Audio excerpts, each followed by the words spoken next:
Bienvenidos a un nuevo video en el canal Anclados. Estamos muy contentos de poder estar con ustedes y tenemos un nuevo tema que vamos a debatir el día de hoy. Vamos a instruirnos y vamos a contar nuestras propias experiencias. Así es, querido Jonathan, hoy vamos juntos a estudiar un tema que está habituado en la iglesia, está habituado en nosotros diariamente, lo practicamos, pero a veces también en la práctica cometemos ciertos errores por desconocimiento. Y hoy venimos desde nuestra experiencia y lo que hemos investigado a aclarar ciertas dudas también, ¿no? ¿De qué tema estamos hablando, Jonathan? Muy bien, vamos a hablar de la oración. La oración de manera personal, de manera espiritual, colectiva, referente a la oración intercesora que se realiza en la iglesia y en los cultos regulares que nosotros participamos como adventistas, ¿no? La primera pregunta en general, ¿no?, para el público, de repente no cristiano, es ¿qué sería la oración? O sea, ¿qué es la oración como un término definido en la Biblia, ¿no? ¿Qué es la oración? Si bien es cierto, querido Jonathan, muchos de nosotros tenemos ya un concepto básico de lo que es la oración, porque como digo, hay hermanos que lo practican, pero definir a veces es más fácil todavía, ¿no? Por ejemplo, la hermana Elena, utilizando primero el sentido literal, usa de que la oración es el acto mismo de abrir nuestro corazón a Dios como si fuese nuestro amigo, ¿no? Pero Jeremías también, en el libro de Jeremías, el capítulo 33, él establece, ¿no?, que es el medio por la que uno clama a Dios, ¿no?, y Dios responde. David también tiene muchos versos en los Salmos que establece que es esa comunicación que el creyente tiene para con Dios. Ahora, en esa comunicación hay pues multitud de solicitudes, ¿no?, de confesión, de arrepentimiento, de temor, de ayuda, de sostén, por salud, en fin, como siempre lo hemos acostumbrado. Pero si tocara definirlo, es el acto de comunicarse con Dios, ¿no? Es la forma entonces de que una persona se pueda comunicar con Dios, ¿no? Claro, sí. Entonces, podríamos decirse que, ya que hay varias culturas, ¿no?, varias costumbres, la generación cambia, ¿no? Las nuevas generaciones se adaptan a la nueva tecnología y todo eso, podríamos decir que hay instrucciones para poder orar. O sea, hay una forma correcta de poder orar, o simplemente es una conversación que fluye entre tú y Dios. ¿Cuál sería la forma correcta o cómo debe hacerse la oración, ¿no? Es una pregunta interesante, Jonathan, porque evidentemente uno puede decir, es comunicarse, ¿no? Y la madre todavía dice, ¿no?, es abrir el corazón a Dios como si fuera nuestro amigo, ¿no? Yo hablo con mi amigo pues informalmente, chabacanamente, ¿no? A veces tan irresponsablemente también e irreverentemente, ¿verdad? ¿Es así como debo conducirme con Dios? ¿Puedo tutear a Dios? Es más, ¿no? Replanteo la pregunta, porque yo he visto muchos casos que hay iglesias, hermanitos, que con todo son cristianos justos, sinceros, ¿no? Sí, he escuchado oraciones que donde las personas le dicen, ¿no?, viejito lindo, papito lindo, ¿no? O sea, ¿son correctas esas expresiones o no? La verdad es que nosotros consideramos que Dios ha dejado en la palabra una guía segura de cómo es que debe orarse en primer lugar. El modo, al dirigirse a Dios, obviamente, cualquier solicitud tiene que ser uno por fe, creyendo que habrá respuesta como lo establece Santiago. Lo segundo, cualquier solicitud o comunicación que quiera hacerse para con Dios tiene que hacerse con sinceridad. Y aquí quisiera puntualizar en un tema, Jonathan, que es cuando nos comuniquemos con Dios, tratemos de evitar las repeticiones vacías, ¿no? Es que a veces nuestra mente está en neutro, repitiendo una frase, porque no sabemos qué más decir muchas veces, ¿no? Pero eso es recomendable no hacerlo, ¿no? Tratar de ser consciente también en la forma en la que uno está refiriéndose a Dios. Entonces, lo que tú has mencionado anteriormente, lo que el NGJ dice que la oración es la apertura del corazón a Dios como un amigo, entonces es eso, creo, ¿no? Referirse a que con un amigo en una conversación fluida no repites lo que estás conversando, sino que fluye una conversación con un tema de interés. Me imagino que eso es lo que se refería el NGJ referente a complementando lo de van las repeticiones, ¿no? Sí. Hablarle a Dios como un amigo en el sentido que el tema es de interés y tu oración va a fluir de tu corazón, ¿no? Sí, tal cual. Ahora, si bien es cierto, la oración tiene una forma, y uno de los grandes modelos que Jesús nos ha dejado es el Padre Nuestro, ¿no?, donde él encasilla brevemente, ¿no?, lo que es que debe de hacerse en una oración, ¿no? cuando uno ve esa oración, creo, Jonathan, ve el respeto con la que Jesús está refiriendo al Padre, ¿no? Si bien es cierto, hay muchas personas que, como Jesús utiliza el término Abba, que es padre o papito, ¿no? Muchos dicen, no, pero ahí está Jesús, me está dejando tácitamente la apertura para yo decir también viejito lindo, papito lindo. Pero no se refiere a eso, sino es la intimidad que Jesús tenía, la cercanía que Jesús tenía para con el Padre. No es tutearlo, no es dejarle, no es descatalogarlo a Dios del lugar que Él tiene, ¿no? No podemos nosotros humanizar a Dios propiamente. Si bien el Padre nos recibe, lo ideal es hacerlo también con el respeto que se merece. Después hay que obviamente reconocer la grandeza de Dios, por eso es que Jesús dice, Padre nuestro que estás en el cielo, ¿no? O sea, reconocer su grandeza, hay que hacerlo con respeto, hay que solicitar por solicitudes de la vida común, hay que agradecer también, hay que pedir por los que nos hacen mal, a veces es difícil eso, pero es parte también de nuestra oración. Y con esto quiero decir de que hay muchas veces que hemos convertido la oración solamente en un hábito de pedir y pedir por uno mismo, ¿no? Claro, es lo básico de una oración para un cristiano. Claro, pero lo ideal no es que sea solamente pedir, ¿no? Sino también agradecer, sino también que sea intercesorio, ¿no? Por otras personas también, ¿no? Ahora, ya que has tocado el tema del Padre Nuestro, ¿no? No vamos a tocar referente a algo en específico, sino que es válido para una persona que pueda decir, no sé cómo orar, repetir el Padre Nuestro como una oración sincera, a medida que va aprendiendo, no para siempre, no para toda la vida, sino que, supongamos que, un ejemplo directo, ¿no? Un hermano es muy tímido, quiere orar, quiere aprender a orar, claro, pero en plena oración no se le ocurre más que hacer el Padre Nuestro. Clásico, ¿no? Que está en la Biblia. yeah. ¿Es válido? ¿Es una oración sincera? ¿O lo cuestionamos porque no? La Biblia dice que no debemos repetir las oraciones, ¿no? Mira, no está mal, es permitido, pero eso no se puede convertir en una regla en nuestra vida. Ese es un caso especial que Jesús dejó para enseñarnos qué contiene una oración. ¿Me entiendes? Ya hablaremos en otro día, de repente en otra programación, todos los detalles que tiene la oración del Padre Nuestro. Sin embargo, para una persona nueva o que es tímida, como tú bien dices, o por los nervios se olvida, se queda en blanco adelante, que nos ha pasado muchas veces también, uno puede apelar a repetir esa oración. Padre Nuestro que estás en el cielo, conforme dice la Biblia, no como dicen los católicos, ¿no? Porque es una versión adaptada también. Pero yo diría que si alguien quiere aprender a orar, no solamente está el Padre Nuestro, es la oración modelo, sin duda. Claro, es la oración más conocida. Pero también está todo el libro de Salmos, ¿no? El libro de Salmos está llena de oraciones, de David, de Moisés, de otras personas, hasta de Coré. Hay muchas oraciones que pueden ayudarnos a ver, bueno, así se debe orar. La única forma de aprender a comunicarnos con Dios no va a ser pues yendo para afuera y viendo cómo ora mi hermano. No, porque es otro problema de los hermanos, que miramos a una persona o al anciano o al pastor y decimos, yo quiero orar como ora el pastor, yo quiero orar como ora el hermano. Yo quiero aprender a orar como ora el hermano tal, ¿no? Claro, ora muy bonito. Exactamente, a mí me gusta, hermano, cómo ora usted, me gustaría hacer, ¿qué debo decir, no? A veces me preguntan, hermano, ¿puedes escribir mi oración para salir ahí adelante? O sea, eso no se puede, ¿me entiendes? Y depender de otra persona, la hermana Elena dice, querido Jonathan, que nosotros no deberíamos ser conciencia para nadie. Entonces no podríamos nosotros también decir, ¿sabes qué? Pide por lo que yo creo, por lo que yo siento. La oración, en su esencia, es abrir el corazón a Dios como si fuera nuestro amigo. Ana derramó su alma a Dios, ¿verdad? Claro, un buen ejemplo. Entonces, evidentemente, Ana no estaba condicionada a una formalidad. Ella, con el dolor de su corazón, estaba derramando su esencia. Como tal, no pensó que voy a orar a Dios, simplemente...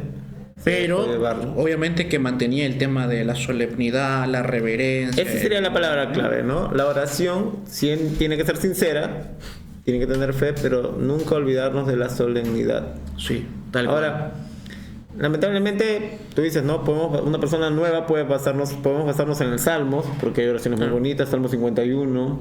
Yo digo el Salmos 1, ¿no? El Salmo 1 también, claro. Que es, se adapta el mensaje para la juventud. Pero te has dado cuenta que si analizamos todas las oraciones de todos los programas y de todas las iglesias, un 99.9%, siempre la oración va a empezar, Padre Nuestro que estás en los cielos. Muy pocas oraciones han empezado con otra terminología, ¿no? Y por eso te decía que hay personas que han extendido un poquito ese inicio, como diciendo, Padre Nuestro que estás en los cielos, santificado sea tu nombre. Luego de esa frase clásica de decirlo, ha empezado la oración, dependiendo si es un programa de apertura, un programa... La oración final, culto divino, oración intercesora. Es que mira, no es que Dios tampoco no escuche esas oraciones, ¿me entiendes? pero lo ideal es tratar de evitar vanas repeticiones, ¿no? Ahora, si tú lo haces con conciencia, ¿no? Porque a veces hay personas, he escuchado hermanos, ¿no? Que seguramente lo hacen con todo el amor del mundo, pero que usan a veces hasta términos que son muy pomposos, son muy rebuscados, ¿no? Para mostrar su intelecto, ¿no? Su capacidad académica. Palabras técnicas en una oración. Y a veces hasta yo, ¿no? Digo, pucha, ¿qué está diciendo, no? Está invocando a alguien, quizá. Pero los hermanos, el popular de la gente, pues no entiende lo que está hablando. Pero obviamente lo hace quizá porque en su corazón le nace decir eso. Ahora, yo sí considero de que Dios evalúa sin duda la formalidad con la que uno se refiere, pero ya tratar de, con dolo, con intención, jactarse de su capacidad y decir cosas, y eso creo que está mal. Pero hay personas, por ejemplo, que repiten situaciones, ¿no? Por su capacidad humana, capacidad académica. Recuerda que en la iglesia hay muchas personas que no han tenido ni siquiera instrucción primaria ni secundaria, pero no es tampoco mal la recomendación de poder enriquecerse con el estudio de la palabra. Mira, agarremos ese punto que has dicho, ¿no? Lo que estamos hablando acá no es criticar la forma de orar en la iglesia, sino estamos hablando de un tema en el que nos hemos dado cuenta que a veces lo hacemos muy instintivamente, y aunque podemos orar muy reverentes, muy solemnes, no puede ser una oración sincera si siempre vamos a repetir la misma oración. Entonces, se quiere decir que nosotros sí podemos instruirnos en aprender a orar, a poder comunicarnos con Dios.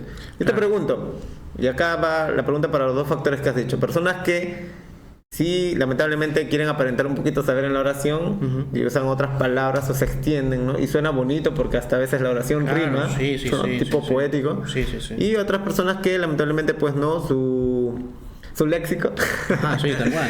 No, sus palabras son muy, muy reducidas en sentido y ellos pues en su más sincera intención lo oran así, ¿no? Te pregunto, entonces, ¿en qué momento nosotros deberíamos instruir a alguien cuando entra a la iglesia para que la oración sea algo en el cual sea instructivo, constructivo para una persona, ¿no? ¿En qué momento lo hacemos eso? ¿Cuando ya se bautiza? ¿Antes de bautizarse?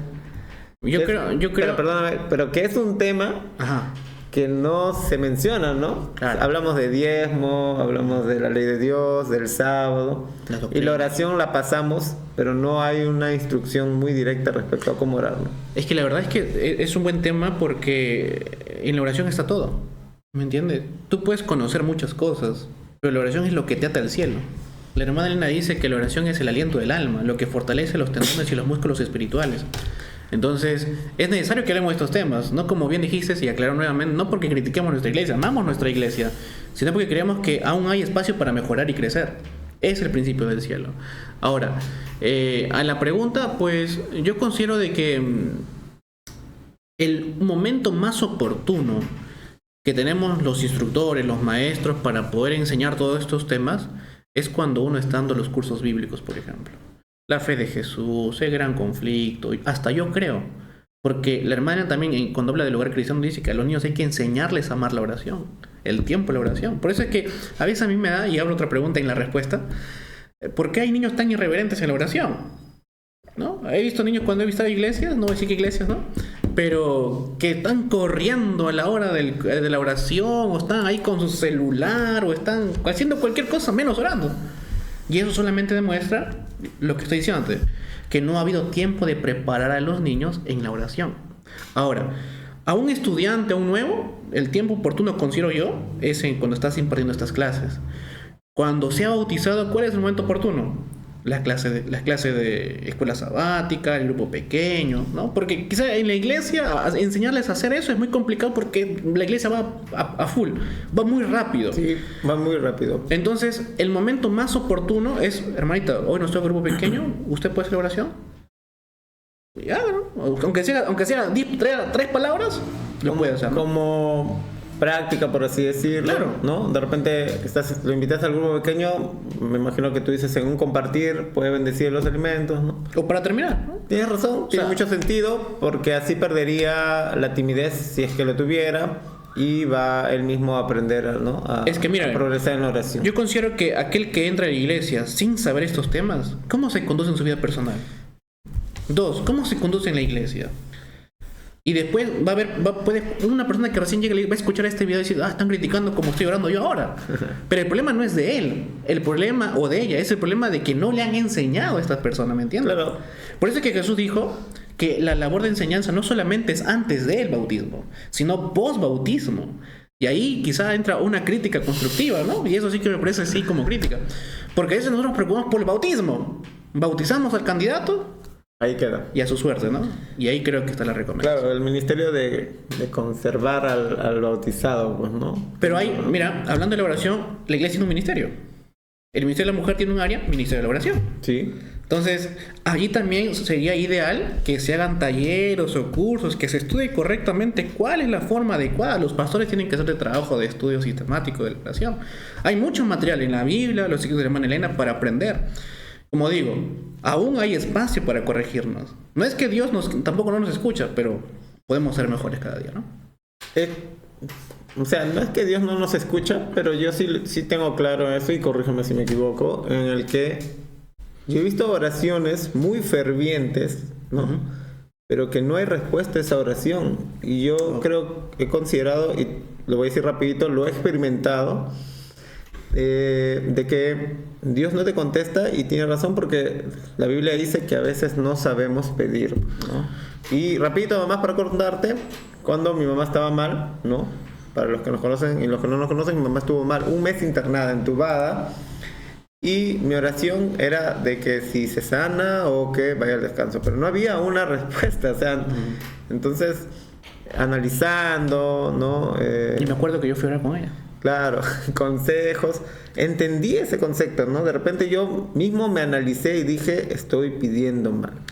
No recuerdo la oración que hice, pero yo me sentí paz después de poder analizar ese concepto, ¿no? De saber orar para pedir, ¿no? Porque a veces podemos orar muy fervientemente, muy sinceramente, pero de repente le estamos pidiendo mal. Es que mira, hay una cosa que también dice el apóstol Pablo que es muy interesante, ¿no? Que es la oración sincera del justo, o la oración eficaz del justo. Y ahí, cuando hablamos de la oración eficaz, hay mucho que hablar realmente. Porque ¿cuándo es que mi oración es eficaz? ¿En el post o en el previo? Porque, mira, ya que has tocado ese tema, y quizá esto da para un segundo capítulo de esto y del siguiente tema que voy a presentar. Nuestra oración y la respuesta están condicionadas a nuestras relaciones personales. ¿Por qué razón? ¿Te acuerdas de la parábola de los 2 deudores?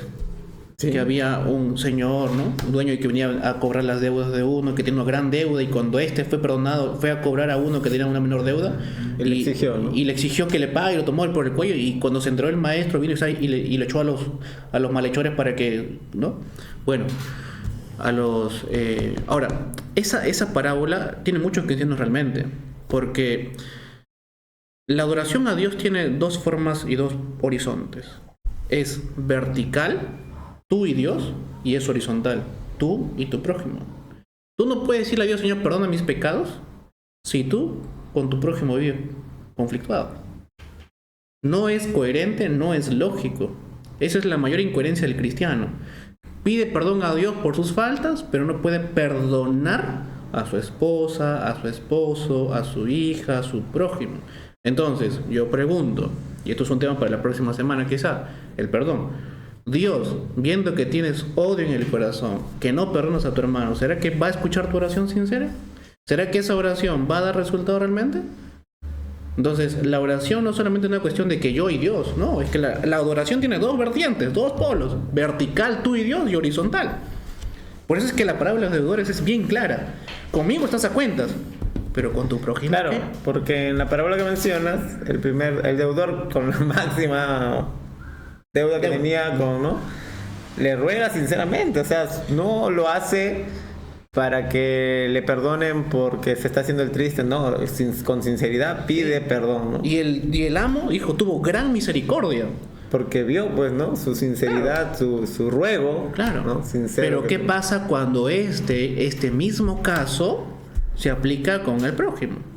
Ahí el amo también dice, bueno, si ustedes no perdonan, pues yo tampoco los voy a perdonar. Entonces también la oración está condicionada al aspecto íntimo y relación personal con la gente o social con la gente. Entonces quizá eso da para otra área, pero respondiendo a la pregunta directamente, sí, pues no. La oración está sujeta a una formalidad del caso, pero también a una interioridad del caso, ¿no?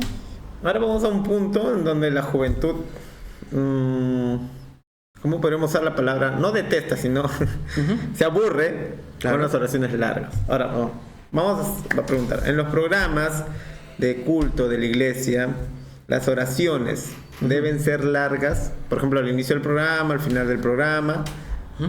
Puedes decirme que de repente al inicio y al final no, pero te pregunto eso, ¿no? Las oraciones en la iglesia deben ser largas. La oración intercesora debe durar bastante.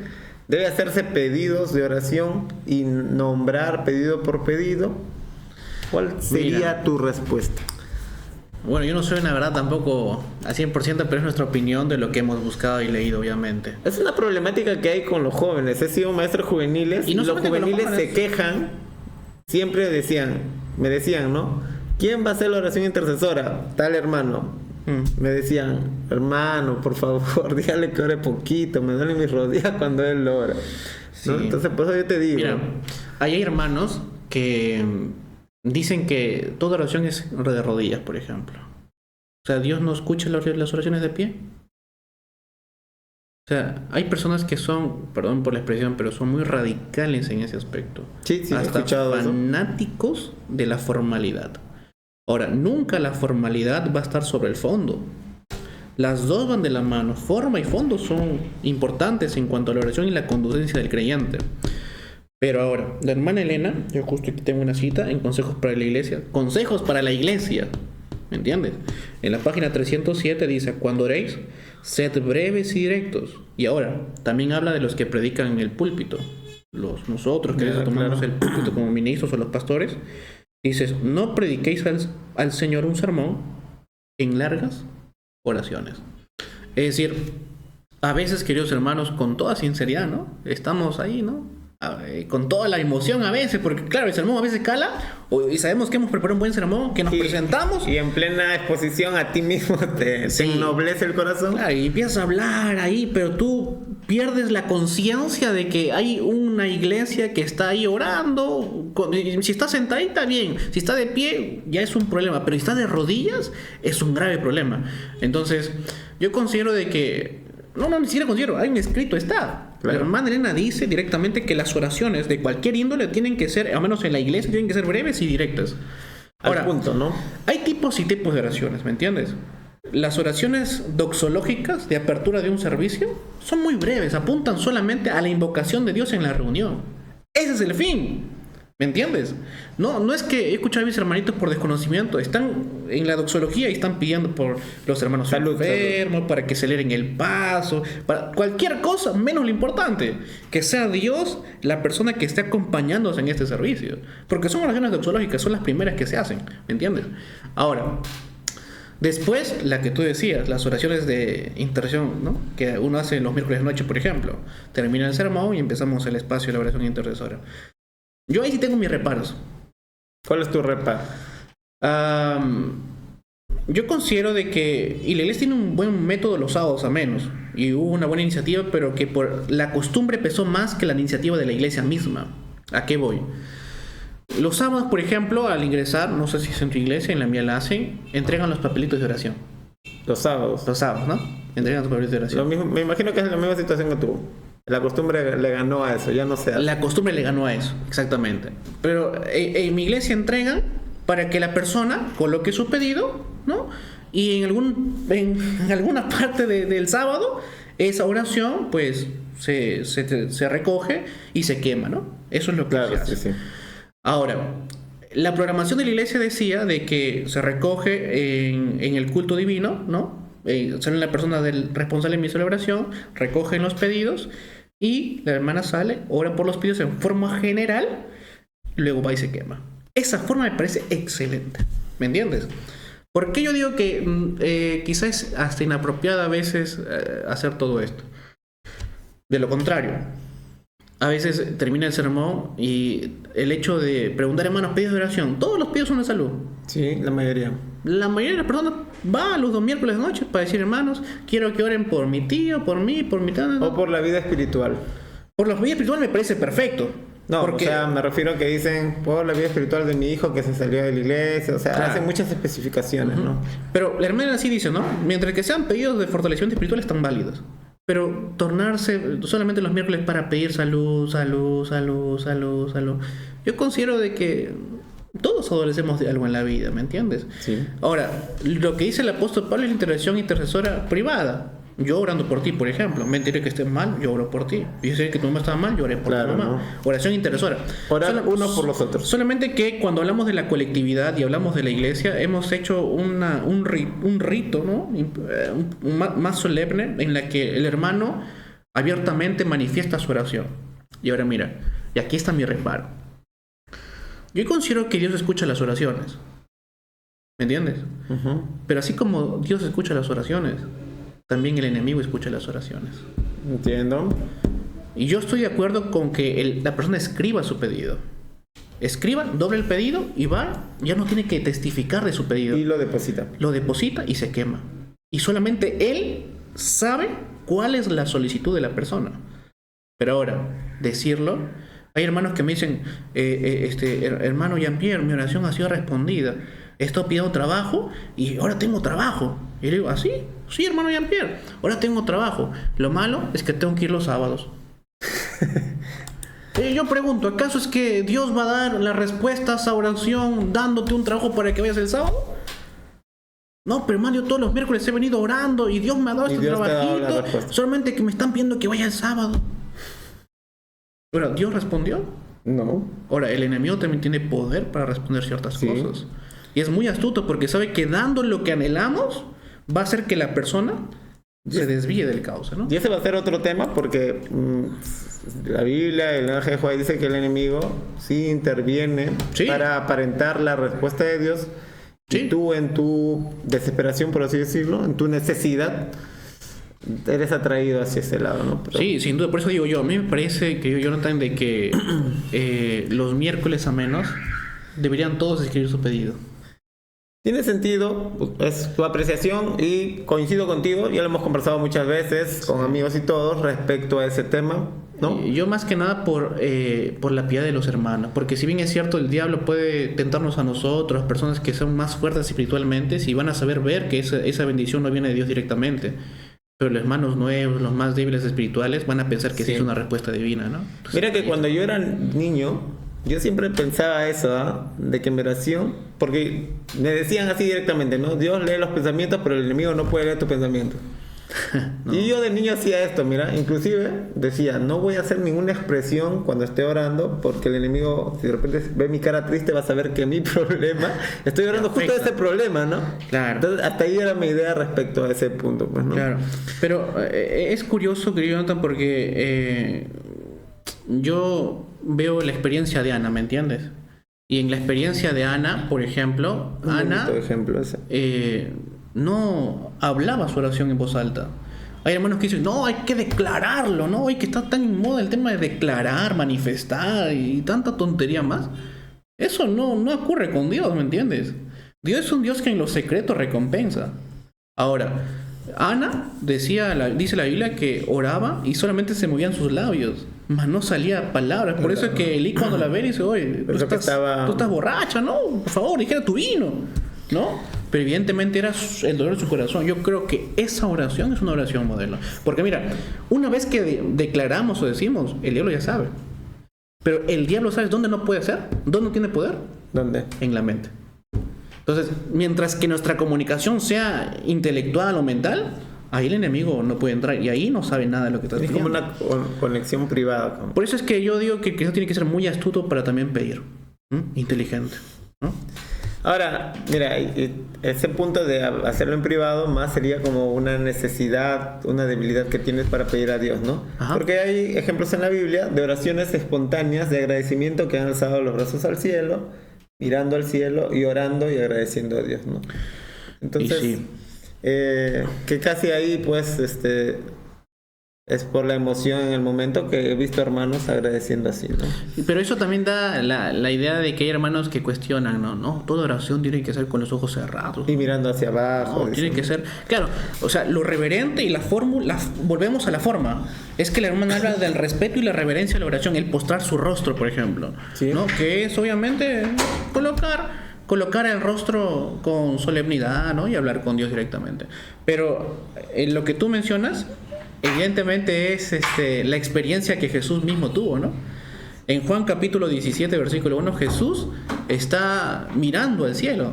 Sí, y en ese conversar, Él está peticionando por sus discípulos. Dice, al orar levantó los ojos al cielo y ya empezó a hablar, orando. Pero como tú bien decías, el contexto era un contexto tan grande que Él pudo ver a su Padre. Claro. Nosotros no tenemos, en primer lugar, la capacidad para tener tanta concentración. Si oramos con los ojos abiertos... Eso te iba a decir, vamos a la pregunta riesgo que los juveniles también me han hecho, ¿no? Hermano, ¿por qué no puedo abrir? Es pecado, así me han dicho directo, es pecado que en una oración yo abra los ojos. Entonces, yo te pregunto, para una pregunta directa de juveniles, ¿ah? De niños, que a veces se le he escuchado a papás decirle, no se abren los ojos en la oración porque es pecado, ¿no? Pero claro, el problema es que no le explican por qué no. Entonces, ahora yo te pregunto, si estoy en plena oración y yo por algún momento abro mis ojos, ¿mi oración dejará de ser contestada? ¿Puedo orar con los ojos abiertos? Sería la pregunta directa, ¿no? ¿Puedo orar con los ojos abiertos? Mira, si tú tienes una convicción y un poder tan grande de concentración que así ni abriendo tus ojos te va a distraer nada de la conversación que tú estás teniendo con Dios, perfecto. Por ejemplo, a mí me ha pasado muchas veces, yo oro con los ojos abiertos. A veces estoy antes de iniciar un litigio, no tengo momento para orar. Claro. Y a veces el litigio se torna complicado y tú no vas a decir, señor juez, Chepi, voy a orar, ¿no? Allá afuera. No, es imposible. Pero lo que haces es, afrontando la situación, oras con los ojos abiertos, pero mentalmente, Señor, está pasando esta situación, por favor, ayúdame. ¿Está mal eso? No, está perfecto. Enoc dice que caminó con Dios. En ese caminar con Dios, dice la hermana Elena, que a donde él iba con Dios. Sí, hacia el parque iba con Dios, hacia los negocios iba con Dios, a cualquier lugar donde estaba iba con Dios, ¿me entiendes? O sea, nosotros al decir, está mal, va a depender de la condición espiritual, la condición personal que uno tenga. Por eso te digo, si tú te puedes concentrar plenamente en el momento, más los juveniles, ¿no? Que son tan avispados en ciertas cosas, pero no en el momento de la oración. Y creen que tienen la capacidad para, a pesar de no cerrar los ojos, hablar con Dios directamente y que el pedido sea sincero, bien. Jesús lo hizo. O sea, si Jesús lo hizo excepcionalmente, alguien lo puede hacer también. Pero lo recomendable, aquí vuelvo a usar la palabra, la recomendación es que la oración sí sea con los ojos cerrados por una cuestión de concentrarse en el pedido, entonces, intimar en el pedido y ser reverente en el pedido. Porque mira, lo que los adolescentes, hasta a mí me ha pasado a veces que escucho una bulla y abre los ojos para ver, ¿no? ¿Qué ha pasado, no? Y rápidamente te distraíste y ya perdiste la comunicación. Claro. Ahora, si ya rompiste la comunicación con Dios, la primera parte de tu oración se habrá elevado. Pero tú tienes que seguir tu oración, ¿no? Pasó eso, tú vuélvete a concentrar y vuelve a comunicarte con el cielo. Entonces, el propósito de cerrar los ojos sería evitar las distracciones, ¿cierto? Claro. Sí. Vas a expresar reverencia. Y también es parte de la educación espiritual que la iglesia debe tener, ¿no? Lo dijimos hace un momento, Jonathan. La hermana Elena, aquí está la cita, en Consejos para la Iglesia nuevamente, en la página 106, dice, ya que ha mencionado a los adolescentes, dice ella, ¿cuándo es que los adolescentes van a demostrar lo que son? Cuando ha habido un buen trabajo cuando fueron niños. ¿Cuándo los jóvenes van a demostrar lo que son? Cuando hubo un buen trabajo como niños. ¿Cuándo los adultos van a demostrar lo que son? Cuando hubo un buen trabajo como niños. Ahora, hermano Jean-Pierre, yo no tuve esa preparación. Bueno, tienes que tenerla. La hermana Elena dice, debe enseñarse a los niños a respetar y reverenciar la hora de oración. Ahora, esta palabra reverenciar no es adorar, es con solemnidad tomarse el tiempo para consagrarse a Dios. No es el reverenciar de los católicos, que es inclinarse y adorar a la imagen. No es ese reverenciar. Entonces, aquí el tema, querido Jonathan, es la instrucción que los niños, que nuestros hermanos no han tenido. Porque lo mismo que hemos hablado en el video pasado, que era, no está mal, ¿me entiendes? El fin es elevar la norma de la iglesia, elevar la norma cristiana. Elevando la norma cristiana, ellos van a saber valorar la oración, las redes sociales y cualquier cosa que tengan. Todo lo que va a estar a su disposición, elevando la norma, va a ser productivo para ellos. Mira, entonces, y esto es lo que, en el resumen de todo lo que te he dicho, la oración no debería ser un acto automático, que lamentablemente hemos participado de eso en algún momento por la apuranza, la premura o por no estar preparados para orar. Y la mayoría de hermanos lo tienen, ¿no? Como un facto que estamos tirando, ¿no? La oración, lamentablemente, en la actualidad, para los jóvenes, adultos, es un acto automático también, ¿no? Y ahí está otro punto que te quería mencionar para terminar, ir terminando ya. Es que, como no es por fijarme, pero usualmente hay oraciones en las que no me puedo concentrar por las repeticiones, pues, ¿no? Te estaba mencionando antes de empezar el programa que en el lenguaje están los vicios, ¿no? Que le llaman los vicios del lenguaje, ¿no? El queísmo, ¿no? Yo me voy a acordar de esa palabra, queísmo, ¿no? Claro. Porque la repetición del que suena ahí, ¿no? Y para los que nos están viendo, me imagino que se han dado cuenta algunas veces, nos ha pasado, me ha pasado, he tratado de educarme en eso, de repetir la palabra Señor en la oración, ¿no? Sí. Estamos orando y dice, Señor, esperamos que nos pueda, gracias por todo, Señor. Y no está mal, creo, decirle al Señor, pero va fuera del contexto, ¿no? O sea, no terminas la oración y ya mencionaste como 3 Señor, ¿no? Claro. Y eso es un reflejo de un acto automático, ¿no? Entonces, una preparación en casa respecto a que tú vas orando, haces tus cultos y vas dando ejemplo a los niños, eso va a llevar a una formación bonita de la oración, ¿no? ¿Qué es lo que hemos estado diciendo? La oración debe ser reverente, solemnidad, debe ser breve en la iglesia respecto a ir al punto específico de la oración. Ahora, permíteme dar un último comentario también. Así que todo esto usualmente lo hemos centrado en el tema de la adoración en la iglesia, casi todo. Pero lo mismo, como hemos tomado la cita de la hermana Elena de que hay que educar en los niños, lo mismo tiene que hacerse en los cultos matutinos, en los cultos familiares, ¿no? El padre tampoco va a estar orando, bueno, no, si te voy a santificar, ¿no? Ahora media hora orando, ¿no? Tampoco, ¿no? Ella también recomienda que la oración allí tiene que ser muy simple, que el niño aprenda a orar abriendo su corazoncito tiernamente. Tampoco pues el niño va a orar 1 hora, pues, ¿no? El culto de mañana para un niño no puede ser más de media hora. ¿Me entiendes? Y poco a poco es ir dosificando. Y en esta generación menos todavía. Ahora tiene que ser mucho más atractiva la forma de enseñar el evangelio. Me imagino que has escuchado a hermanos un poquito de nuestra edad decir que en la época de que eran niños su papá cantaban una media hora, oraban una media hora más y ellos durmiéndose ahí en pleno culto, ¿no? Yo mismo he pasado esa experiencia, ¿no? Mi madre, que cuando estuve en vida, pues obviamente me enseñaba así, ¿no? Mi mamá se levantaba a las 4 de la mañana, ¿me entiendes? Eso era una tortura para mí. Para un niño.